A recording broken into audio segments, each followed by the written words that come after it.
Hi, how are you? How is your heart? I used to have a friend. I guess he's still my friend, but it was like an old boyfriend. Not really a boyfriend. It was more like a person I dated for an extended period of time who never ultimately wanted to commit and call me his girlfriend. So I can't technically call him my boyfriend. Anyways, this is all to say he would always say like, how is your heart? Like that was his like line. And I think he was being serious. But now when I think back about it, it's really feels condescending, and I now shall never ask anyone how the heart is. So I take back that opening question, but how are you? Welcome. Today I decided I'm just gonna yap for like a solid 15, you know? So like strap in, yap in, let's do this. It is Vlogmas day 15?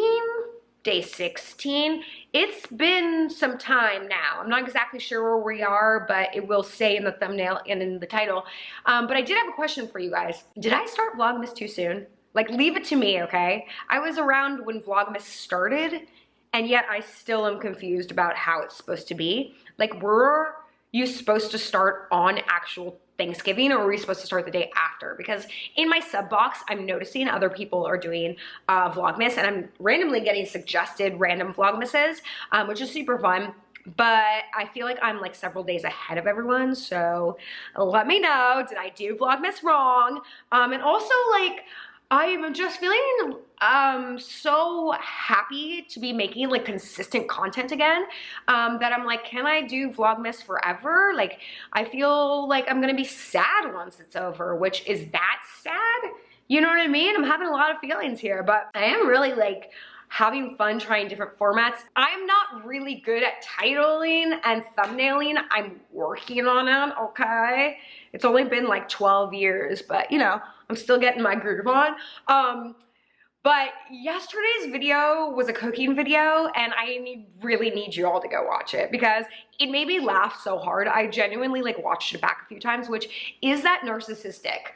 Ugh, I guess, yeah. I guess I just admitted that maybe I loved myself a little bit too much in yesterday's video. But I think what I loved about it was something I've never done or haven't done in a really long time in terms of content. And it's something that I really want to continue doing because it was fun to do and fun to watch. So check it out, jump back in, let me know. Other than that, I did realize that Christmas is less than a week away, and I also realized that I haven't bought many gifts. Ooh, I'm a procrastinator, which I assume a lot of you are. I don't know why I assume that. I shouldn't assume these things about people, but I don't know. I feel like we're like-minded, which also means a little absent-minded. So I thought I would give you guys a few tips and tricks about some last-minute gift ideas. I thought, oh, maybe I could like do this more formally and come up with like this big like Amazon gift list or, you know, Target links. But then I was like, you know what, let's be honest. First of all, Amazon won't deliver fast enough. Secondly, we should support local businesses. It's not always the case and it's not always possible, so I totally understand. But thirdly, Target's a dangerous place because when you go in there to buy a gift for someone, you inevitably end up spending at least $100 on yourself.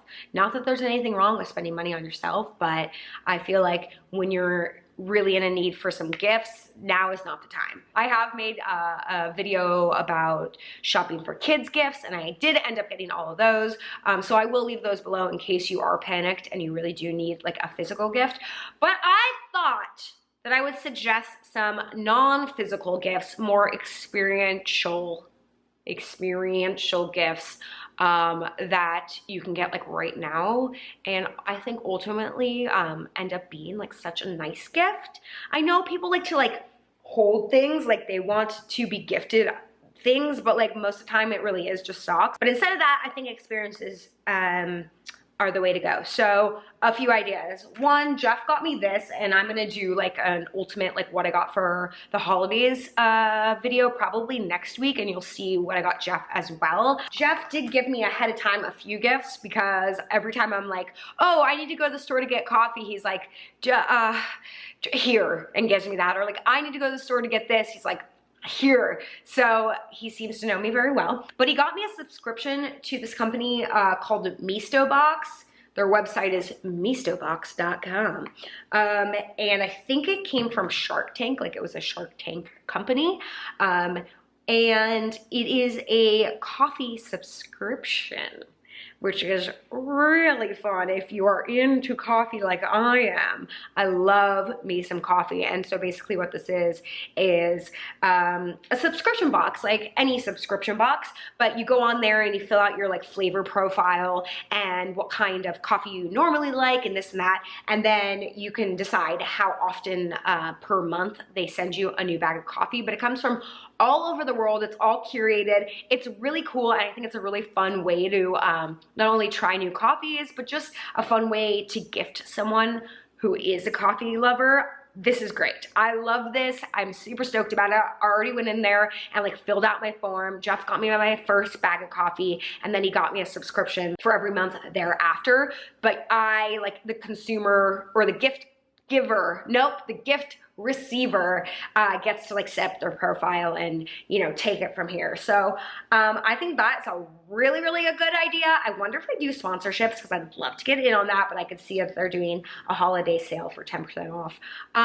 Also, my brother's birthday was recent, and he lives in another state where I have yet to go visit, so I don't really know his surroundings, but I was looking for gifts to give him, and I felt like everything again was just to get a gift, you know what I mean? And I'm like, I don't know what he needs, like I don't want to just buy him something. And then I realized my brother loves bagels and he loves coffee so much, so I just researched the most popular bagel coffee shop, bagel/coffee shop in his like area, and turns out like there's like a world-renowned bagel shop there that everyone is like gaga over. So on their website they offer gift cards that you could send via email. And I know that sounds like kind of like cold or like it's not though. It's not. It's awesome, because now the man can eat $100 worth of bagels for probably a long time.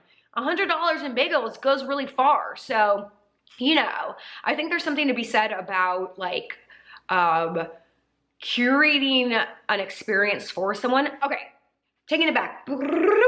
This all comes back to a friend of mine was telling me that somebody from work got her a gift card for a local restaurant, like one of our local restaurants. And she was like, I haven't heard of this. And I looked it up and I was like, I haven't heard of this either.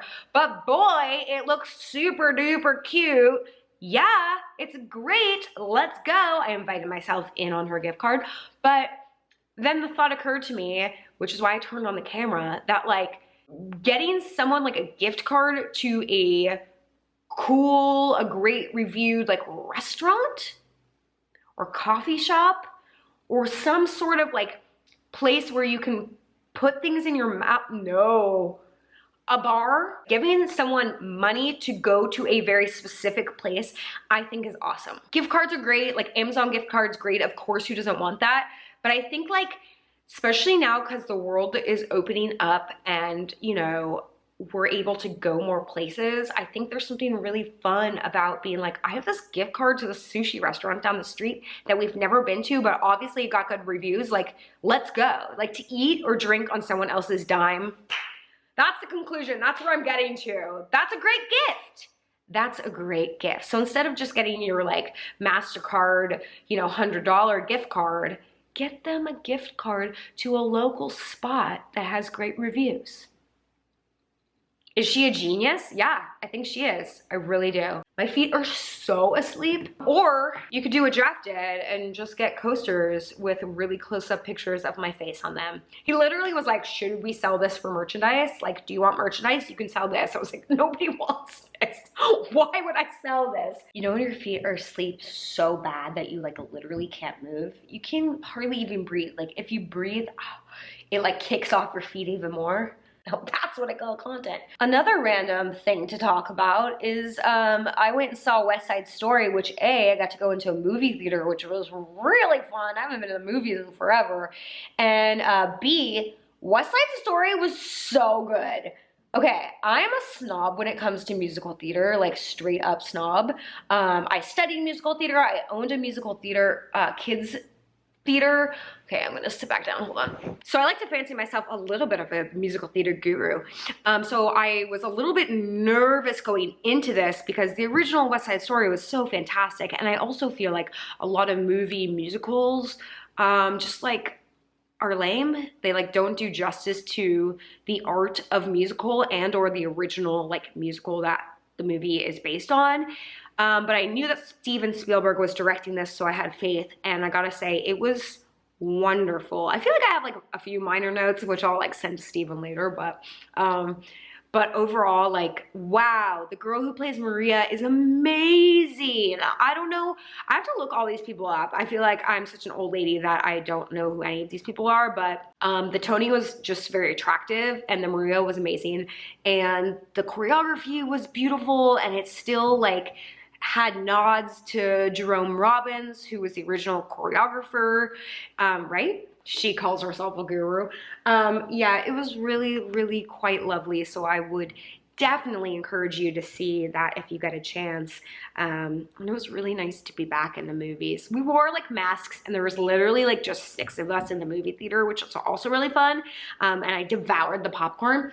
And it was just really quite nice. Tonight, I need to catch up on The Bachelorette because I know she had her hometowns, and I think next week is the finale, which does seem like it's very late for a finale, right?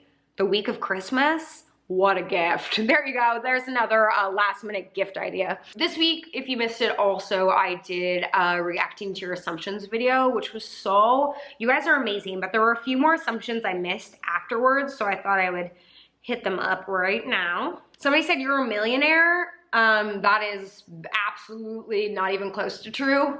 It's so funny when you like Google people's like net worth or whatever, like sometimes I'll get like Google alerts that like a new article about like my net worth comes up, and it's so not accurate. Like I don't know where those numbers come from. I wish it was accurate, but I'm definitely not. Someone said you're really into journaling. I am not. I wish that I was. I just I don't like have the patience for it. I know it's really good for you and you should do it. I should just start journaling on my computer. I think my main issue is like the actual handwriting. Like, I don't know, I just don't like doing it. You'd rather get delivery than go out to a restaurant. I think it depends on what kind of food it is. Like Jeff likes to get sushi delivered, and I just don't like that. I think it's gross, and I feel like it never tastes as good as when you're in there. So I'd rather go to that restaurant. But I am a homebody, and I do like eating in the comfort of my own sweatpants and couch. So I would say a 50-50 on that one. You want to write another book? Yeah? Not now. That was a lot of work. I loved it. I love my book, and I stand by my book. I just don't think I have anything to say, as you can tell. So I need to wait until something like happens, or like I have new insights on life, and then I would be down to do it. But boy, that was a lot of work. This one made me laugh. You secretly resented JoJo Siwa's bow branding, which is that is such a throwback, because I think you're referring to the fact that I like used to sell bows like way back in the day, like before, well, I don't say before JoJo Siwa was around, because I don't think that's true. She's on Dance Moms, but I sold bows like the first couple years of my life as a YouTuber, because one of my dear friends was super crafty, and she would make them, and we thought it was like a fun little business, and I loved my bows. I think I still have one left. But no, girl, get it, JoJo Siwa. She was brilliant. She's a branding genius. I don't know her personally, but I think she seems like a very smart young woman. You are very fit and like to control what you eat. Depends on the day for both. I do, you know, I have so many food allergies that I feel like that first and foremost is like what makes my diet, I don't mean an actual like I'm on a diet, like just the food I consume, rather healthy, because I can't do gluten or dairy or like all the things that you're supposed to avoid anyways. So I do eat pretty like controlled, and I really like vegetables. Like I actually genuinely enjoy vegetables. So yeah, I do. Yeah, I am awesome. No, I don't know where I'm losing my mind. This is when I like, literally, this is why I should always and usually do plan videos. I don't know how people just sit down and yap for so much, but here we are. I'm done with that because all the rest of the questions I either answered or all the same, and I am going to avoid them. Because listen, I don't have to divulge everything about my life. And also maybe one day I'll do one of those videos answering questions I've been avoiding. Maybe. Oh, I know what I was gonna say. Guys, live streaming. Can we talk about it for a moment? Should I do it? Do people like watching a live stream literally on YouTube? Is it a thing? I see that people do it, but like, do people like watching it? Like, I think if I do it, there's gonna be like 14 people there, which is not to say that isn't great. I could hang with 14 people. In fact, I prefer smaller groups of people, but in a live stream, like, is that embarrassing? And also, like, what would I do? Look at me now. Like, look at this stream of consciousness. This is really seemingly going great. So do you think I should do it? I feel super passionate about YouTube, and like, I'm just old school and stuck in my ways, which I realize in the grand scheme of things is not good for the work I do. Like, I should be on TikTok. I don't know if I will ever I'm not gonna do it. Should I do it? Oh my God, I'm just going down a rabbit hole now of all the things that I should do. But like, what I was trying to say is like, I really like YouTube, so I'd like to do live stream on YouTube, but is it worth it? Also, should I start a podcast? Also, who am I? Where did this video take such a weird turn? Happy Friday. And or should I just start doing stream of conscious videos, but like during happy hours? So like, I will make a cocktail and just yap and yap and yap, and maybe I will end up, you know, answering all those things that I've been refusing to answer, and maybe then I will be a bajillionaire. Oh my God, then all my assumptions will come true. I hope that you guys are having so much fun hanging out with me. I am certainly having a blast doing it for you. And I asked you a million questions in this video, so make sure to answer them all below in perfect order, so that I can be sure to not only stay connected with you guys, but to bring you fun content that you enjoy seeing. Life can be hard, holidays can be hard, so I'm hoping that I'm able to provide you with a little bit of a safe, fun space. I think that you guys are great. Have a wonderful weekend, and if you have nothing else to do, rewatch all my Vlogmas videos. I appreciate it. Bye! Now, what kind of thumbnail and title should I do?